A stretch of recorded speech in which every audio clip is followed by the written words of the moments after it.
Good morning बच्चों, कैसे हो। और एक चैप्टर क्लास 8 के लिए है सिविक्स का पार्लियामेंट्री सिस्टम यानी संसदीय प्रणाली।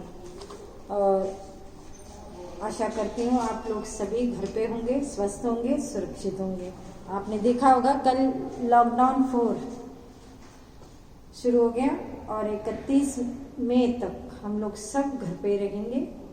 और ये भी आप समझ लो बच्चों, स्कूल अभी खुलने वाले हैं। स्कूल सबसे लास्ट में आखिर में खुलेंगे और इसका एक ही विकल्प है ऑनलाइन पढ़ाई। गवर्नमेंट इसी पे ज़्यादा जोर दे रही कि बच्चे ऑनलाइन पढ़ाई करें। ज़रूरी नहीं है कि आप दिन भर पढ़ते रहो, 2 घंटे 3 घंटे जितना हो सके उतना ही पढ़ना और आप टाइम लेकर ही पढ़ो। पर जो काम दिया जा रहा है उसको फेयर नोटबुक में ज़रूर करना, ताकि सारे सब्जेक्ट के टीचर आपकी नोटबुक चेक कर सके। जैसे कि क्लास में आप नोटबुक बनाते हो ना, इसी तरह से। और बार बार मैं यही कह रही हूँ, जो भी पढ़ाया जा रहा है उसको आप ध्यान से पढ़िए। देखिए ये चैप्टर है सिविक्स का पार्लियामेंट्री सिस्टम यानी संसदीय प्रणाली। आपको मैंने बताया था पार्लियामेंट, ये जो गवर्नमेंट है हमारी कौन सी है, डेमोक्रेसी यानी लोकतंत्र। अब इस पार्लियामेंट में देखो पढ़ते हैं, द सेंट्रल लेजिस्लेचर और the union legislature is the highest law making body in the country यानी the highest law making body in the country यानी पूरे देश में जो सेंट्रल गवर्नमेंट है, ये यूनियन लेजिस्लेचर यही पूरे देश का क्या बनाती है, कानून बनाती है।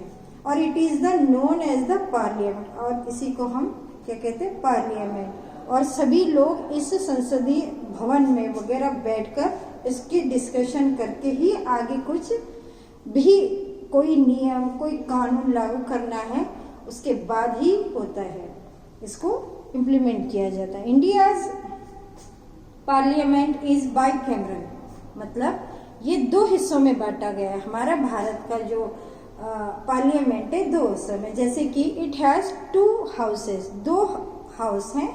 एक है लोकसभा और द लोअर हाउस, या तो इसको हम कहते हैं लोकसभा या लोअर हाउस जो संसद से नीचे है।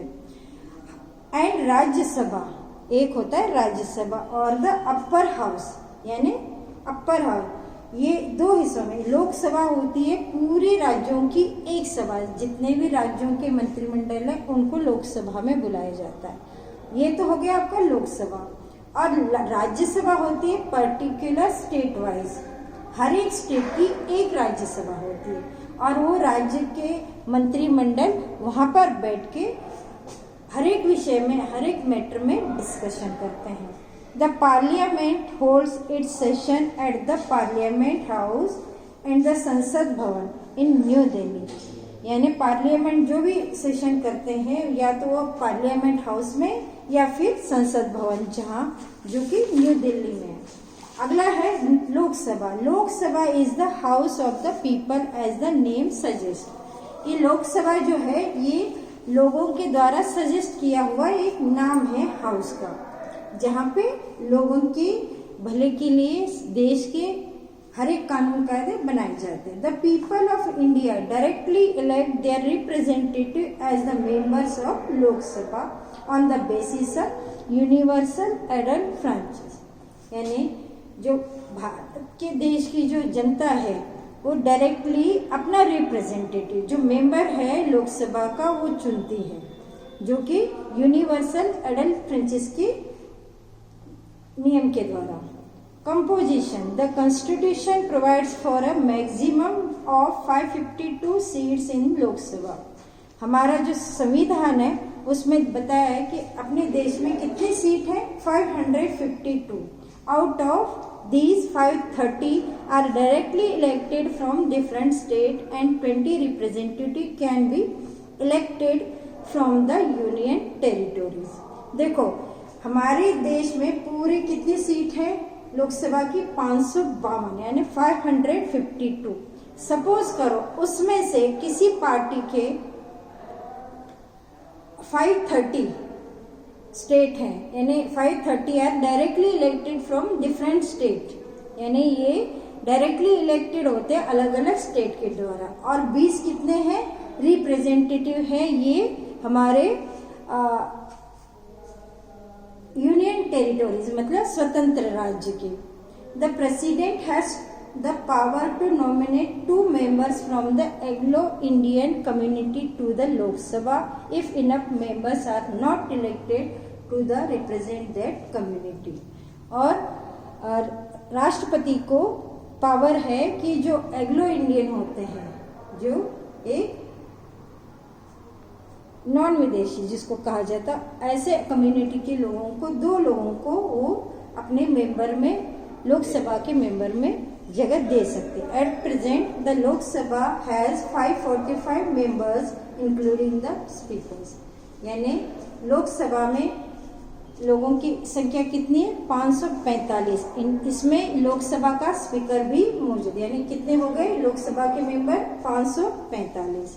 और इसके लिए उसकी क्या एलिजिबिलिटी है देखो, in order to become a member of the Lok Sabha a candidate must be, अगर किसी लोकसभा का मेंबर बनना है तो उसके लिए क्या योग्यता होनी चाहिए, ए सिटीजन ऑफ इंडिया, एक तो है भारत का नागरिक होना चाहिए, दूसरा not less than 25 years of age, ये 25 साल से कम एज का नहीं होना चाहिए।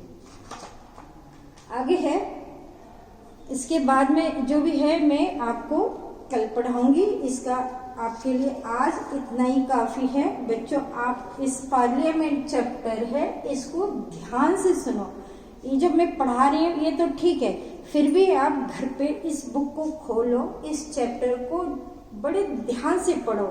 इसमें से एक एक चीज जो आज के इलेक्शन में लागू होता है, इसमें हर एक डिटेल दी गई है, कौन इलेक्शन के लिए खड़ा हो सकता है, उसकी क्या योग्यता होनी चाहिए, उसके लिए क्या रूल्स एंड कंडीशंस हैं, ये सारा कुछ इस चैप्टर में पूरी तरह से बताया है।